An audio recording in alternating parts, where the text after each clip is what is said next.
people could make a bad mistake walking down the street and think that they could have you, couldn't they? You know, Yeah. do you know what I mean? They You can't judge a book by You its can't, cover. can you? That's half lucky in Liverpool, really, because everyone sees me head now and just knows who I am. Yeah. You know what I mean? It's that hair, it's Gary. the hair. It's the hair, everyone knows who I am, so... Will you change that hair? No, it's a trademark Is that the now. trademark now? Trademark Stuck? now. I'm not Beckham, lad. I can't change my hair every weekend in life still. When that cage door closes, it's you and him. I will try and kill you in there if it comes down to it. I'll die before I get beat. Every single fight I have, I leave a part of my soul in there. I know I'll be the biggest star in the UFC. To be fair, your last knockout was something absolutely ridiculous. I was like, what the is that? It's not right, that. I got partnered with this girl, Millie, and she just goes, boom! All three coaches behind the desk went, ooh. Lad, I used to hate you. Lad, when you played for United, I used to hate you. Look at the eyes have gone, haven't they? Hate The eyes. On this episode of The Overlap, I travelled to Liverpool to meet two rising stars in the MMA world. Paddy the Baddy Pimblett and Meatball Molly McCann are two hometown heroes tipped to become the next generation of UFC champions. We talk about their journeys into MMA, UFC politics, and they show me what it's like to step foot inside the cage. Paddy, Molly, welcome to The Overlap. And also to my favourite city of Liverpool. Yeah, you know that. He's lying. Right, let's go back to the very beginning. Just talk to us a little bit about your childhood and what it was like for you first, Paddy. To be honest, I had a sound childhood, lad.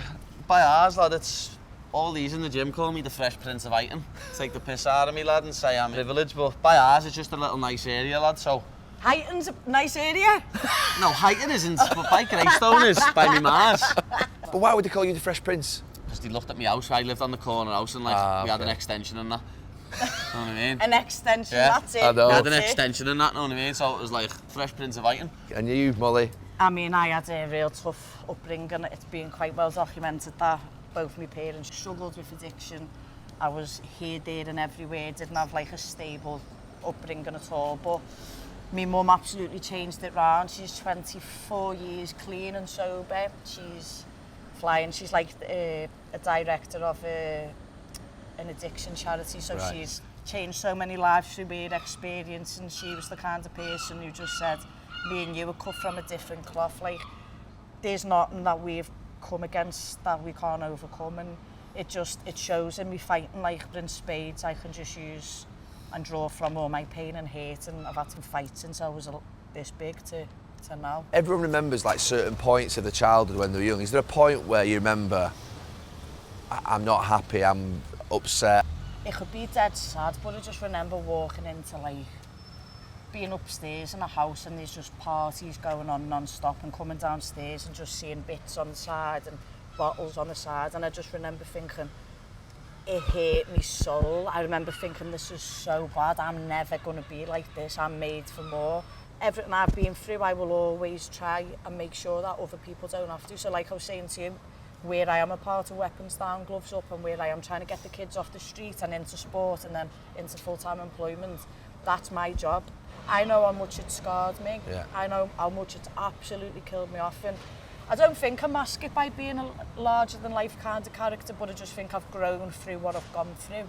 Yeah. And I just know people could never walk one step in mine or in his shoes because of what we've been through. Do you know what I mean? He's being really modest saying that he's not had it hard, but he's definitely has had it hard. In a different way, yeah, but Yeah. not in the way you have, you know what I mean? Like, my dad wasn't always there, my dad was in and out of jail, so I was like, sometimes I was raised by like a Right, single that's mum for a tough, few that, years, isn't and it was hard, you know what I mean? It was, not having a father figure all the time, but as I say, my dad sacrificed a lot to make sure that we could get by. I saw your interview where you said that you want to be in a position whereby no kids should have to go to a food bank in Yeah. Liverpool. Is that what drives you? Yeah, like the thing is with us, like this city supports us so much. You don't Lads, understand. look at our goosebumps. Like just when this you talk city about just that. supports us more than anything, so we want to give back.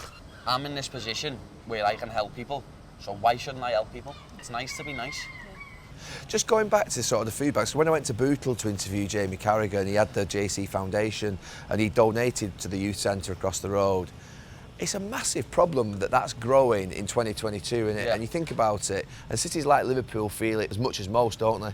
Yeah, what people don't understand is how many people in this city eat from food banks. The city's doing so much in a sense of trying to give all that we can give. And I've been around loads of like community centres and wellness centres recently, and it just blew me mind that kids are going there after school for the scran because they've got nothing to go to back home, and it's horrible. And actually, the gym, the boxing, the MMA, it's a way out for them actually. It's actually an escape, isn't it? It's a very good escape. Like, I'm actually in the process at the minute of setting up my own charity with the little baddies. I want to get that sorted, and I'm hopefully going to be giving him... I'm hopefully going to be able to give back. It is, lad. I'm sorry, mate. I'm trying to publicise your city. Doing bits for us, lad. He's helping us get the message. That's a belter, I'll take that. What are you doing down here? Yeah, so we're trying to give back as much as we can, just like everyone else is. But as we said, it's not even just a Liverpool problem. It's now a problem in the UK. Like, we're a first world country. We shouldn't have these sort of problems. Hats off to Marcus Rashford for actually getting out there and doing something about it. Are you into politics? I am. I am a little bit, but I'll be honest, I haven't got a clue about it. I haven't, I'm not he's going to lie. He's educated in some ways, and then he's not in other ways. I hate the Tories. You don't need to know any more, do you? No, that's it. I don't need to know much more. I just know I hate Boris Johnson and all them, lad. That Priti Patel and that, they can all eat shit. I think it all comes down to what we always say, me and him, is like we're anti-establishment and anti-monarchy just because of what they've done to the working class people. We just can't get behind that and support that. Just crazy liars as well. Do you remember, it's like 6 months ago, Boris Johnson said that we'll have a high wage economy. A month later, he put the politicians' wages up, and now he said, no, the high wage economy is not happening, you're just going to have to get by. What are you on about, lad? You're just going to have to get by. Did you see when Boris Johnson came to Liverpool, he literally was rigged up in like the Matrix hat, like the stab vest and all that, because he knew. And then when he went to Ukraine, he was just walking around like this. Yeah. It's like he needs to be walking down these roads and seeing the kids that are here and just proper feeling it. He'll never understand anyway. He called us a city of victims, and we'll never forgive him for it. It does my head in when people say you look like Boris Johnson. You know what I mean? Because I hate him, lad. I proper hate him, lad. Just like Owen Wilson and that doesn't bother me. He-Man, Jay off the in-betweeners. You know what I mean? Where's the Grummage? Doesn't bother me, lad. But when you call me Boris Johnson, it does me head in. I will never forget just hearing Laura scream. Pissed, just doing me head in. When I was sat next to Dana watching him, he goes, "Kid, you've got 50 G's for that elbow." So I'm just walking around like I've completed life.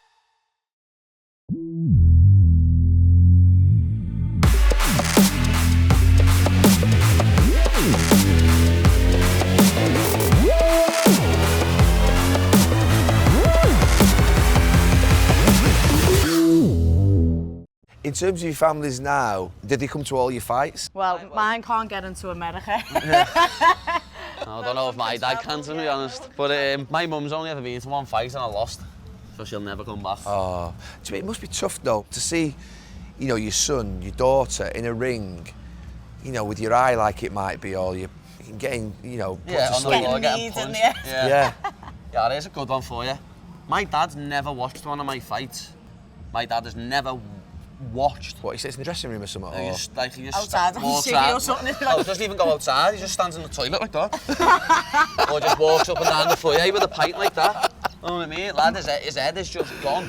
And for the first time ever on the last show, because it was in the O2, and he said it was a bit all squashed in, I couldn't really get out. He went, it was a surreal feeling actually watching you fight. He said every other time you've done it, I've been like... Did he feel better watching, or...? He said he felt better watching it, than he's less nervous actually watching it. Should have tried it earlier, shouldn't he? I know, he's mad, lad, proper mad. I can hear my mum when I fight. Yeah, I can hear me. What, on the side? Yeah. Shouting? So she normally sits there like the head of the mafia, she's like that. And then all my uncles and cousins are behind her like this. I think that's annoying though when you can hear people shouting personally. Like that fight I went into with a broken hand that I shouldn't have fought. Yeah. I will never forget just hearing Laura scream. Pissed, just doing me head in. Pissed, did you say? Yeah, whined in, selling 2 bottles of wine. Her nerves are like that, so she just drinks like 2 bottles of wine before I even start fighting. She couldn't even remember his last fight. No. She'd watch mine and then be like, oh, and then he was on and she's like, I can't even remember. She didn't even know how I won. And in terms of sort of you growing up, when did you first get into the fight game and into I remember watching Amir Khan at the Sydney Games. Right. And I thought, oh, I won't have a go at that boxing, but girls weren't allowed. Yeah. I'm from a place called Norris Green, and there was a boxing gym called St. Teresa's ABC. So I've walked around with my cousin, knocked on the door. Hiya, mate. Little Molly. Can I come in? No, love, sorry, no girls allowed. I was like, lad, come on. And my cousin James has gone in. And I just remember looking through, like, it was like windows like that, and I was just watching what they was doing. I was just copying them outside, and I'm not lying to you. I kept going every day for a couple of weeks in that summer holidays, and then one day he went, if you got a gummy, love, you can come in. I was like that. I had bandages in this pocket, gum shield in that pocket. He went, come on then, come in. So he put me in the ring, and he's gone, right, have a move around with this little lad. And it's just in me to fight. That's just all I know how to do. And I've just gone in, swinging for him. And I remember his name was Danny, and he picked up a trophy off the side he gave me, and he said, go and give this to your nan. Tell your nan we'll never let girls in this gym, but you're allowed in. And I'm like this, yeah, walking through noggin like the big I am. Oh, shit. And that was it? That was it, but then I stopped boxing because I went back to my mum's, and I wasn't allowed in gyms around there. So then I was playing football, and then I got signed for Liverpool, and whilst I was playing, I was 5'2", 40 kilo, pissed wet through, do you know what I mean? So people are going like that, and I'm like, shh. So I went to uni, and I stopped boxing, stopped playing football, got into the drink and the going out and all this, and then I was on a night out, seeing Ronda Rousey fight on the telly, and the doorman who used to train at this gym went, come and train, and then I was like, that's me, I'm in. And you're in? I was in. I literally didn't go back to uni. Emailed our coach Paul at 5 in the morning, bladders, like, I'm going to be like that Ronda. Came in the next day, told uni, that's it, I'm done. I still finished university online, I didn't go back in, but I just knew. Yeah. This was when Paddy had braces and a skinhead, and he was like that. What's happening now? How did it start for you? I watched the fight, literally, that was it. And it was Clay Guida versus Diego Sanchez. There's a fight, you'll have to watch it. For 15 minutes, they just punch each other in the face. Right. And it is one of the best things you will ever watch. Right. Watched a bit more of it and was just like, yeah, I'm going to the gym to do that. I can remember the day I come in the gym, 20th of January 2010, when I first started training. People could make a bad mistake walking down the street and think that they could have you, couldn't they? You know, do you know what I mean? They can't judge a book by its cover. Can you? That's why I'm, like, it's half lucky in Liverpool, really, because everyone sees me head now and just knows who I am. Yeah. You know what I mean? It's that hair, Gary. Yeah, it's the hair. It's the hair, everyone knows who I am, so... Will you change that hair? No. It's a trademark. Is that the trademark now? Stuck? Now. I'm not Beckham, lad. I can't change my hair every weekend and like, everyone's still talking about it, lad. This is my do, lad. And when you first started, was it obvious straight away to your coaches that, or to yourself that you were better or going to be pretty good? The first class I ever come into, I done a class, and 2 of the lads who were professionals at the time was teaching, Sweeney and Fishy, and I just jumped in the class, and then forget it, because at the end of the session you roll, so you'd have a little grapple, and I'd never done it before. I ended up getting some kid in a guillotine, and like nearly finished it. I can remember Sweeney like going, you know what I mean, like that, and I was like, oh, it must be not too bad. And the first ever striking class I'd done, I got partnered with this girl, Millie, and lad, she proper put it on me. But like, I was about 50 kilo, soaking wet. Yeah. And she just put it on me, lad, proper. And there was 3 coaches behind the desk at one point, and I'm like that against the pillar as she's trying to hit me, and I just went like that, and she just goes, boom! And lad, all 3 coaches behind the desk went, ooh. You know what I mean? Shit. Yeah. Like, the first ever tournament I went to, I won. Then I said to Paul I wanted to fight. I took a fight on a week's notice against someone who was 24, and I was 16. Dominated him, won the fight, and it was literally the feeling when my hand got raised. I was like... Was that the confidence you needed? This is what I'm meant to do, you know what I mean? When my hands got raised, even walking out, I felt boss. But then when my hand got raised and I'd won, and especially because I was 16, beating a fella 24 who'd already beat someone from the gym, and it was my debut, I was like, yeah, I'm meant to do this. And in terms of yourself, when did it become apparent that you were sort of like, I'm all right at this? I don't know, because you know, when I was coming to do the training sessions with these, in MMA you can't be side on, and a pure amateur style of boxing, you'd be like that, and they was just kicking me and just shooting and taking me down. Why would they take you down? Because they didn't want these hands, lads, that's why. So then I'd get back up, I'd go again, they'd see me load up, take me down, and I was like, what? I was like, I can't not be good at something, because I was a national champion at boxing. If I'd proper give it, I reckon I could have gone to the Olympics, but my weight didn't get added. Right. So I thought, well, I can't go down that route, so let me find something else, and I'm just game. Yeah. And I think anything I put my hand to, I can have a go at. But I think the first day when I walked in, Paul Rimmer said, like, what's your plan? I said, I think I want to be a world champion, I want to win a world title, I want to be in the UFC. It's like, all right, let's do it. And the second he said that, I thought, come on, man. Do you know what I mean? In terms of the side-on stance, what's that? What is the stance? Where Oh, look, if she stands side on to me there now, yeah. Look, there's no way she can stop me from kicking her. Yeah. Look, but if she stands another way and I go to kick, Yeah. or she can just lift it up and then that hurts me. You know what I mean? You If can't she stands, and if she stands wrestle another one, from if she distance. stands side on as well, like that, I can easily shoot in. She can't really step back. It's a lot. I mean, when I watch it, it looks a lot harder than boxing. More technical than any other sport in the world. I'll bet you'll answer me this because you've read books. How many hours does it take to be an elite athlete at one discipline? Is it 10,000 hours? Now we do 6. Yeah. 6 Olympic disciplines. Now you've got to roll that into one. Yeah. It's not just getting there going, even though it might look that because that's how I fight, come on and swinging. Yeah. So as well as just doing these disciplines, you've then got to do Dieting and strength, conditioning, sprints, long distance running, Sorting your dieting, nutrition. all the rest of the stuff Yeah. that comes with it like this.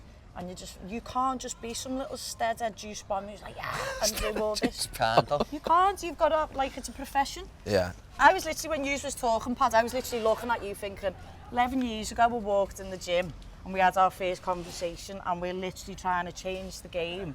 And Gary Neville's walking down Kempston Street with overlap. I just can't get over this myself. Like. Should we go inside and have a little chat in the octagon? Come esque. In the octagon? This is the smallest octagon ever though. This cage is tiny. She called me a posh bastard before when I said octagon. It's a cage. Yeah, it's a cage, isn't it? The octagon's like the real UFC. one, the UFC one. You They've call that the octagon. trademarked Yeah, that. they trademarked it. Anything else was just a cage. I just go, get upstairs, lad. Yeah. Right, let's go.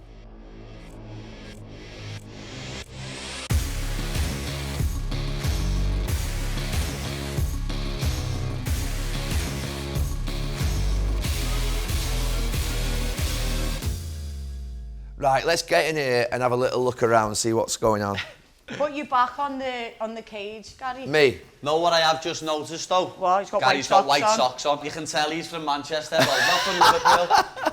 That's like we say Wolves wear white socks. Is that what it's made of? Right, imagine this. That's you're not- getting it's not pushed made of that. against- Imagine It's you're not there. nice. Like, Imagine your face is getting hit off that and you've got to get up and you're like, oh. if someone's been pushing you against there for like 3 rounds like that, like when you come out of the cage, Your you'll have a back's big scratched. cage mark on your back. So you got put to sleep once, didn't you? I don't- got put to sleep in London when I was 18 years of age.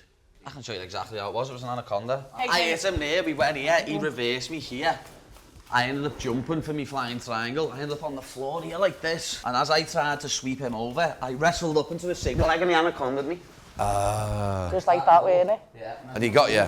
There's a video on Twitter there, everyone who hates me always posts it every day. But why Where I did, just flop like that and I'm unconscious.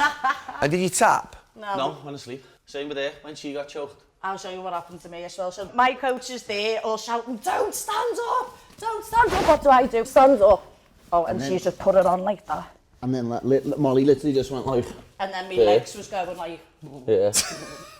When you say so go to sleep, what do you mean? like you're out of sleep. Yeah, that's So what... someone's like, knocked you out. It's exactly the same, but you don't have like the head trauma. Do you feel it coming? Everything goes fuzzy Yeah, and everything like... goes like comes in. tingly. You know what I mean? It's not, do you know, like we're saying, it's not nice. It's like Yeah, the it's way, not- you're like, you can't breathe. Can you? You can't die No. from it. No. If someone kept hold for like 5 minutes, then Right, you'd okay. die. You know what I mean? That's why it always makes me laugh on Right, films. okay. When someone sneaks behind someone and gets them in a choke and it's like, oh, Steven Seagal, oh, he's dead. You know what I mean? I mean, no, you'd have to like, hold him there for like 3 minutes to kill him. Just show us what would be standard movies that you would say is your go-to. I'll overhook here, I'll control this wrist, and Yeah. then I'll jump like that. That's like my go-to. And I that's do that a choking lot. me out, that. What with his? Yeah, up in the air, and then people try and slam you, but they put themselves in the choke more. Because you won't let go. Yeah. Because you're in. Yeah, I've done 3 of them in my career. Do you think there's a point now where people will be expecting that and then you Oh have, yeah, do you have that's what I mean. Then my last opponent was. Yeah. My last opponent was expecting it. So when we were here, he grabbed hold of my hand. Right. So I can't do that. Yeah. So that was why I let him keep hold, stuffed it, stepped across and just threw him. Right. You know what I mean?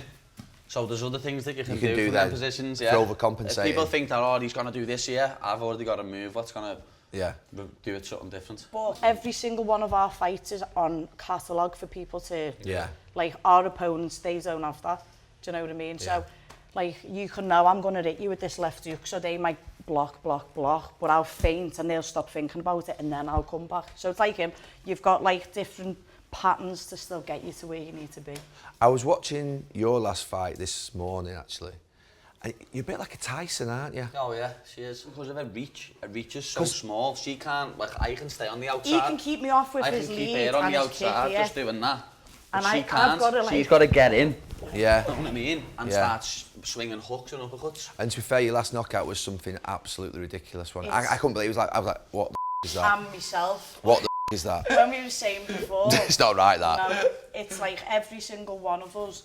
I've been waiting for that moment. I hadn't had a finish in the UFC just because refs weren't giving it to me when they should have stopped the fights and all this, but there was no denying that moment. I got signed to the UFC off 8 fights. Yeah. So that's like literally playing 4 seasons of football, then getting signed to the Prem. Yeah. It's just like the learning on the job that you have to do is next level. We couldn't have walked out to 20,000 people and not put a performance on. Yeah. And what we said is, think how much the working class person has to pay for the ticket, the travel, the ale, the clothes, the hotel. Our performance has to be like that. Not one person left that arena disappointed. The atmosphere sounded unbelievable. That was the best sporting event they'd ever done at the O2. So that's beat any anti-Joshua card. The revenue was 1.3 million at the gate. Right. That wasn't even sponsorships, that wasn't merchandise. Like, not just because of us, because of every other Brit that managed to be on the card. Obviously, after I fight, my dad gets off. Dad doesn't watch any other fight. He watches her and me. And that's it. He went back to a boozer because he found a boozer around the corner where the pints were only $4.50 a pint. In London? Was it in London? But yeah, that's all right. That's what he said. He was like, send me the address. Yeah, Rabbi O2, he said. And he said, what is one? He said it was surreal for him because he was just sitting in this pub drinking pints. And he said when the whole arena poured out, he just could hear people going, oh, Paddy the Baddy. That was like, it was surreal. Him and my uncle both said to me, that was when like I realised how big this is. You know what I mean? It has gone big though, hasn't it? Yeah, it's gone massive. I feel like since he came, it's just gone. Whoop. Yeah. Do you know what I mean? Just show us that move, that little cheeky move. No, the thing is, lad, people are like, oh, did she mean it? Lad, we practice that move. Both of us, we both do it. The whole thing. You know what I mean? We both do it. Like, I do it different. I do it where I throw a kick to set her up, and then when they move back off the kick, I'll turn into it. Where she does it from where she's in the clinch here. And then I've got to pull it down. You know what I mean? She pulls that down, spins into it. But as I said before, we have different styles. Where I'm tall and long, I stay long and she's the opposite. So we use the same techniques, but we have to set them up differently. Yeah. People probably just think me and him don't have a clue. Yeah, and we're just going in there and swinging at people. But we're not. But who would think that? Anyone who hates Scousers, lad. Dave from Stoke on his laptop on the computer. Dave from Stoke? Yeah, Dave from Stoke. I'm just going to have to tell Gary what I said to Rudy as well, alright? Because you were the same, lad. I used to hate you. Lad, when you played for United, I used to hate you. Look at the eyes have gone, haven't they? Hate He's gone to the Baddy. I'm out of range, though. I grew up watching you win absolutely everything, lad. Everything. And I used to just hate United in general. Until about a year ago, I used to say, no, Rooney wasn't even good. Rooney was overrated. No, because I hated him that much. He came to your fight, didn't he? Yeah, he came to your fight. I had to say to him, that's what I mean in the changing room. I went, lad, to be honest, Wayne, I used to hate you, lad. You know what I mean? So I said to him. When I won, I had to go and do the meeting, and then I was like, Dana, can I come and watch? Now, a fight is never allowed back onto the floor. No, never. And he went, you can have my seat. So I'm sat on Dana's knee having a whiskey. Paddy's coming out, dancing to where's your header. And then when he won, I literally just seen Wayne and I just dove on it like that. And we're like that, yeah! Funny, he was carrying Molly's bag to the after party. And I had a boombox on me back. She had the speaker on her shoulder. Dad, by the way, this speaker's about this big. Molly's just bouncing around the ceiling. And I'm like, because I knew he got signed to Barstool for a 7-figure deal, right? And the man who owns Barstool in America, Dave Portnoy's basically tweeted, welcome to Barstool. So when I was sat next to Dana watching him, he goes, kid, you've got 50 G's for that elbow and you're signed to Barstool. So I'm thinking, I'm going to be able to buy a house, what the So I'm just walking around like I've completed life. The 5 top most purchased and watched cards are always McGregor, McGregor's cards. And the only person that's going to beat that's your boy. Right, I'm actually both the same question. All right, cock. All right, cock. All right, cock. Hi everyone, I hope you're enjoying this episode. This is just a quick thank you to Skybet, our partners, for making this show happen. It's something I've wanted to do for a long, long time. Please subscribe, there's loads more episodes coming up and I hope you're enjoying it. Right, let's get back into this episode.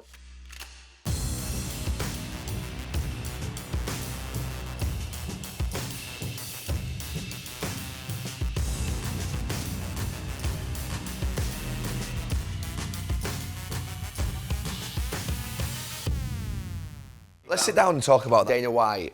He has a reputation. Some people say he doesn't look after fighters. I can argue that fact, and that's the fact of no other promotion would fly you around the world, put you in the 5-star hotels. When you arrive, you send them your weight, and they'll come up with a refeed program. They'll give you food all of the week. They're with you non-stop. Then you've got the Performance Institute, which is like the EIS, is it? The English Institute of Sport. We've got one in Las Vegas where you're allowed to go and use for free, so you've constantly got free physio, strength and conditioning programs. You get all. So all your expenses and your training is paid for, and if you go over there, yeah. Yeah. You know what I mean? If you go over there, like I can understand where some people are from. Some people don't get paid that much, lad. You know what I mean? Like my first 2 fights, I didn't. What's the standard fee in the early days? So by the way, everyone starts the same. Everyone's the same. And what is that? 10 and 10. 10,000. $10,000 to show. $10,000 if you win. So you get 20. 20,000. And then it'll go and up then 12 it'll go and up to 12. 12 and 12. So that was my first 2 fights. That's the first 2 for everyone. 12 and 12. Yeah. People moan about the wages and that, but they're either a boring fighter. They've got no personality. You know what I mean? It's always stuff like that. You know what I mean? They never like go, oh yeah, it's my own fault because I don't sell tickets. Yeah. Or I'm a boring bastard. You know what I mean? Some people can't talk on a mic, but the boss in the cage. And it shows. It's interesting that because it does tend to be the ones who've obviously got the skill, but also the personality. I always say you've got to have the whole package. Can you negotiate that now in the positions that you two are in? Yeah. And you can sort of say, look, I mean, it means more. I think I am getting a new contract for this fight. Right. You know what I mean? I am getting a new contract and I'll be getting paid a lot more what I'm worth. Because you'll bring more pay-per-view, more... Yeah, because I'm bringing everything else in. I put bums on seats. As you said, I don't look like a fighter. Yeah. I look like I should be trying to do a remake of Oasis. You know what I mean, lad? You know what I mean? I look like I should be in a boy band or like Jay off the in-betweeners, as everyone says. I don't look like... As you said, a random kid could walk down the street past me and think, who's that muppet? I'll punch his head in. Like, serious. That's why people look at me, and I think I'm a polarising figure, like, you'd either love me or hate me. But then the people in the middle, it's like, oh, they see myself in me. Yeah. Because I'm just a normal lad. I get fat when I'm not fighting. I go out and have a laugh with my mates, and I don't take everything too seriously, go the game. I don't take anything too seriously. And what about for you, Molly? It's mad. People, like, wouldn't have believed it, but I got paid nearly 4 times what he did for my last fight to his, because I'm on my 3rd contract. Yeah, she's on it. That was your 8th fight, wasn't it? My 8th That was fight. your 8th fight. That was So you got more the last time you both fought together? Yeah. The one thing that I always say to people is, like, years ago, I was getting more than anyone else fighting for Cage Warriors. I got that much money for Cage Warriors, I paid my mum's mortgage off. Right. That's how good they were paying me. Yeah. Like, when I signed for the UFC, I took a pay cut. Massive Right. cut. I took a pay cut to sign for the UFC. Yeah. You know what I mean? But it's going to work out. But I knew it was going to, because I know what I'm like. Yeah. I'm just me. I've said for years, you can go back and find podcasts from 5 years ago, longer, of me saying, I know I'm going to be in the UFC. Because people used to say to me years ago, oh, you should have went to the UFC when they offered, shouldn't you? And I'm like, no, why should I? I know they're going to come back in. Yeah. I know I am going to be in the UFC and I'll be the biggest star in the UFC. Yeah. So I knew for a fact when I signed that contract for 10 and 10, obviously when the contract got in front of me, I was like, 10 and 10, yeah, was getting more the other week. But like we talked about, I was like, no, because all the other things around MMA, I'll get more. Because in the UK, MMA still, it's getting bigger, but it's not that big, is it? When me and her go to America, you realise the difference. If a fighter pulls out of a fight, like breaking news, like I say, like if Beckham would have broke his leg 10 years ago, if David Beckham breaks his leg, it comes up breaking news, Amanda Nunes is out of a fight. That doesn't happen in the UK. No, MMA isn't mainstream. Over there it is. But I was in New York for the Katie Taylor fight, and I was going to train just on my own with my headphones in on the subway, and people are just going, hey, Meatball, and I'm like, you're all right, lad? And then I was in like the pub, obviously, at the night time with everyone, and people are just flying over to me, and I was like, what the But when we went to San Diego, we got to throw the first pitch at the Padres game. Yeah, on a baseball game. And it's just like, we're just sitting there. Someone said that to me a few days later. They went like, dude, 95% of American males would love to do what you done the other day. You know what I mean? Like, and me and him were just dream. like, what? And then going to like casinos and doing meet and greets. Like, people have drove all the way from Cali. Someone who came from like Alaska down to see us. And you're just like, what? We're only these two kids from down the road. But it doesn't get to our heads. And you've not had enough money yet be able to buy your own house, or No, you have? no, I can, yeah. It's just... But you've not done it yet? No, just because Yeah, I bought he's my got his own house house. at the end of 2020. I got my own house with my fiance. Yeah. But I'm looking moving, to be honest now. Yeah. Looking moving. I had a few people knock on the house and ask me for a picture and that. It's a bit weird. You're losing your roots. Yeah, it's a bit weird, lad. I still have an L postcode, it's all that matters. Will you always live in Liverpool? I reckon so. I don't reckon I could ever move away from here. I said to them, though, we both need to like buy a joint house in San Diego because Oh yeah, we're going to do that we'd like anyway. be there and back, there and back. Going back to Dana White, he obviously he owns the whole thing, doesn't he? He's the CEO, and now there's a massive company in IMG who own... Oh, so they bought it, Yeah, he sold all the shares. He's like the on. president, isn't he? He gets a lot of stick in that, but without him, MMA wouldn't be what it is. A lot of people say he's monopolised the sport. They haven't, it's just the best organisation, so everyone wants to fight for it. And what the best thing for me was, when the COVID happened and no one knew what was what, he done a Zoom and we was all allowed to get in it, and he was like, listen, I will make sure that you have got money to feed your families. Yeah. I will do these shows, whatever it takes, I will do it. Those who are on meal preps will still send your food out. Like, he's got 850 fighters to feed. Yeah. Like, I reckon it's more than that now, it's over 1,000 now. Is it? I don't know, that's like the when last I was one there last heard. time, he told me there was 150 lightweight signed, 150 people at my weight. You know what I mean? Because mine's like the biggest weight division. And what's the maximum now that's being earned? Obviously it's McGregor. Goes without saying. McGregor gets 5 mil, doesn't he, flat fee? The 5 top most purchased and watched cards are all McGregor, his. yeah. McGregor's cards. And the only person that's going to beat that's your boy. You're going to go for it? Oh, yeah. 5 million will be chumps change in a few years, lads.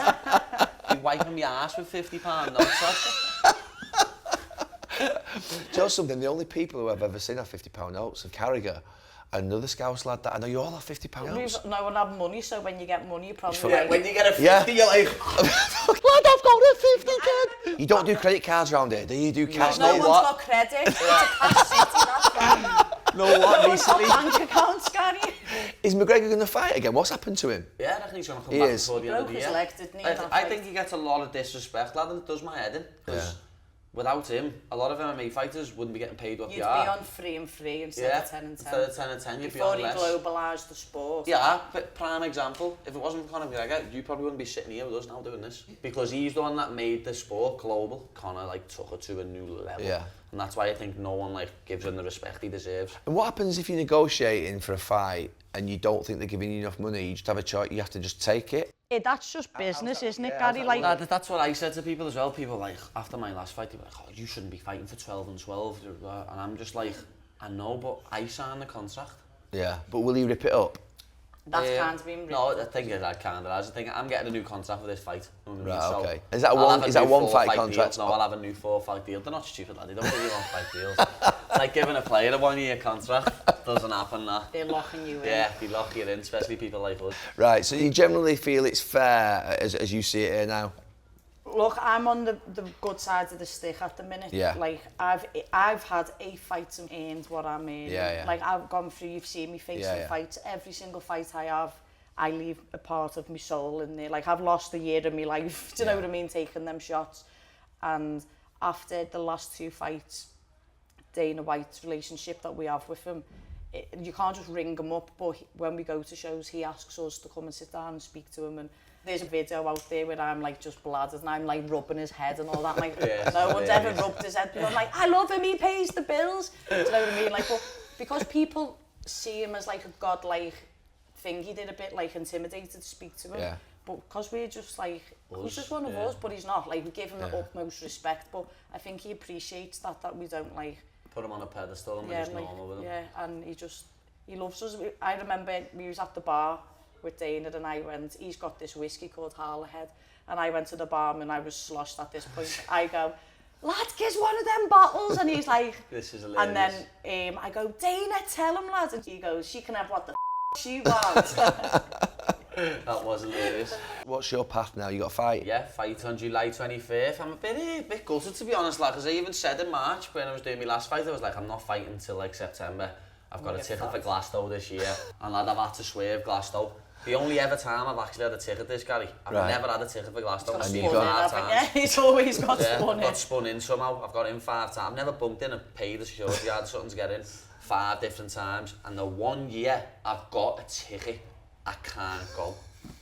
You can't. Why like did it, but why have you got brought forward? Why did you just you wanted No, it was just because obviously because of how successful the It March was, show was. They only yeah. normally do one show a year, yeah, maybe two. But because of how successful that card was, They're following it up. they followed it right up with this. And I thought it'd be a bit later. You know what I mean? Yeah. If it was a bit later, it probably could have went. But I can't go 4 weeks before my fight. Right, I'm actually both the same question. All right, cock. You call me a cock then, or was that? People from St. Helens say that. All right, cock. All right, cock. All right, I'm actually the cock. same question. In 20 years' time, how do you want to both be viewed?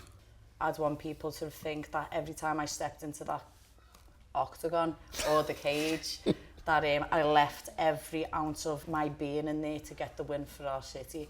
And I'd like to think I changed as many kids' lives in this city as I could through the Weapons Down, Gloves Up initiative. Well, with me, obviously, I've had the one saying my whole life when it comes to MMA, I want to be the best that is, the best there was, and the best that ever will be. That's my goal when it comes to MMA, but inspiring kids to do something better with their life will mean more than any world title ever will. You know what I mean? Making people have a better life. The little warm, fuzzy feeling that gets inside, it's better than anything. My career's done. I've just been beat again. My life's over. That was what was going through my head. I was like, I'm a failure. I'm an embarrassment to my family, my city, my team. When he fights, he has this stare, and he's just looking at that kid, and I think, oh my God, he's going to kill him.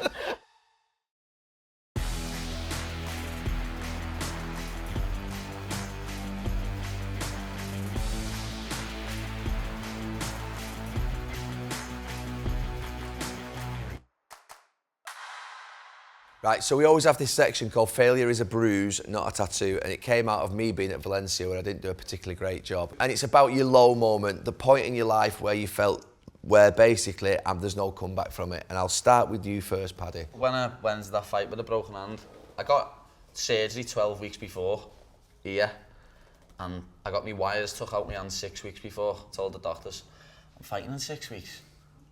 No, you're not. I was like, nah, I am. I'm fighting in the Echo Arena for the whole of the city. Like, I'm not letting everyone down. I'm fighting. All the doctors sat me down in a room, was like, you're not fighting, you're not fighting. I ended up fighting. I punched them in the second round, broke my hand again. I had to wait for a few months to get surgery, and in that few months is the most down I've ever been in my life. I was depressed, I was contemplating suicide.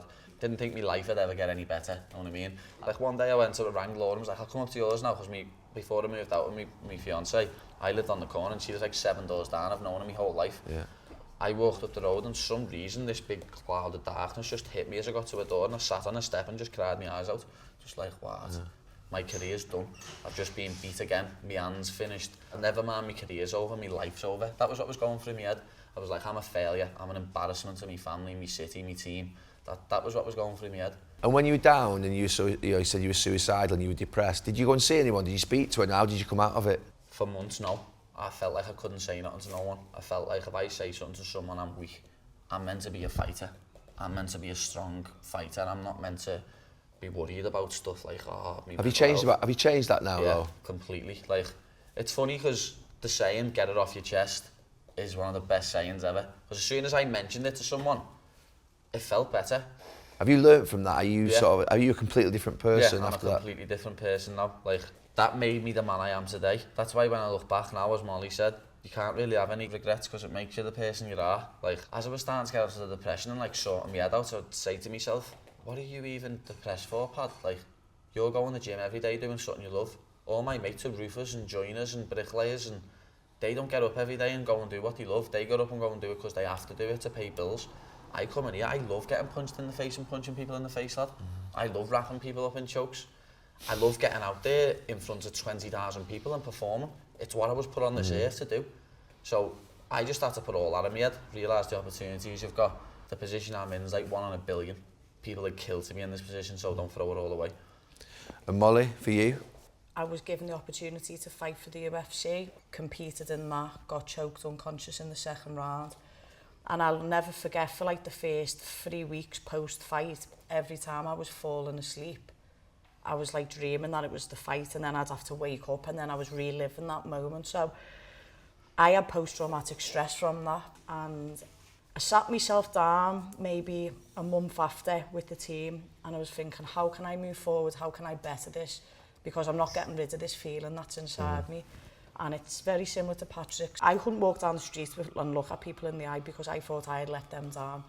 And everyone would just go in the city, unlucky on that girl next time. And then I'd be like, maybe, yeah. But I wouldn't even wear my UFC training kit or anything until I had won in the UFC. I was like, I can't do it. I'm not good enough yet for that. I'm not good enough. So how can I improve that? The team came and sat down. We went over my weight management, my strength and conditioning. And me and him have got to the top of the game off this. Not off science, not off anything else, not off strategy, just having a good go. Yeah. And now everything else is moulded around that. Yeah. Because there's one thing you can't teach. And that's what we've got in abundance. And I think that's why we've got through these tough times. But I just kind of thought, I feel this shite and like I'm going to do myself in because I'm not fulfilled. So how do I become fulfilled? And that's be the best version of me that I can be and then win. So I've done this thing of 100 days of jiu-jitsu. I thought I'm not going to be in a comfort zone. It could have been quite detrimental to myself, but I thought, put yourself in that position every day. 100 days I didn't punch, didn't kick, literally got strong, dieted, and kept on starting in that same position where she finished me, same position. And then UFC London came and I had everything in my mind. I was like, right, I'm going to wear the same colours that I lost in to prove that it's not what I was wearing. I'm going to do everything the same to prove that I'm just in a better mind frame, better this, better that, better whatever. And the second that I won, I look into that camera and I'm crying my eyes out and I go, this is how much it means. And I literally said to quite a few people that all that hard feeling and that imposter syndrome and that feeling of not being good enough, I still have took into every single fight and fight camp until I knocked that girl out. Now that's 4 years it's took for me to shake that. But I have affirmations, so I write a gratitude journal and goals and intention every day. So I start with saying my mantra, and it's I'm too strong, I'm too fast, I'm too good, I'm successful beyond measure, and anyone's life I touch I change. And then I write a paragraph on everything that I'm thankful for. And then I write my goals. Every day? Every day. At the bottom of my goals, I write, thank you, universe, it's already done, and then write a date it has to be done by. And the maddest thing, I went through my goals the other day, and it literally said, I'll have a 6-figure sponsorship deal, I'll end up being a pundit, I'll get a new contract, and I'll win 50 grand bonus, and I'll knock the girl out, and I've ticked every single one off. So it's funny. Well, how long does this go back? I'd say like 2 years of journals. See, that's where me and her are complete opposites. He's just like this, I don't look. write nothing down. He's just like that. I don't write nothing down. Nothing gets wrote down. The one thing I do is just like visualise and imagine. He says this, but every day, me and him, we can't train without the music. And that's our thing, like that gets us in the mode. You go, I haven't got anything, but it is like we always put gangster rap. And then we're looking at each other and we're like, yes, the gym while we're sparring. Yeah, because ultimately, like I said before, that's us expressing ourselves. Yeah. Someone said fire in the belly and ice in the mind, and I thought, that's it. Yeah. That's it, just keep this burning, but be cool. When he fights, he goes from Patrick to when he's in there, he's the Baddy, and he has this stare, and he's just looking at that kid, and I think, oh my God, he's going to hold him. I walk out smiling, I'm dead happy, you know what I mean? I love walking out, lad, feeding off everyone's energy, it's sick, but then when that cage door closes, it's you and him. I'm not happy anymore, I'm just thinking about smashing your teeth in, zoned in on that person. Yeah. Because like that's it then, I know for a fact, like this person in front of me is trying to take everything from me, trying to take food out my future child's mouth, you know what I mean? Yeah. Trying to take me house off me, trying not be able to let me pay my mortgage. So I'm gonna kill you. I will try and kill you in there if it comes down to it. I'll die before I get beat. It's a great place to finish.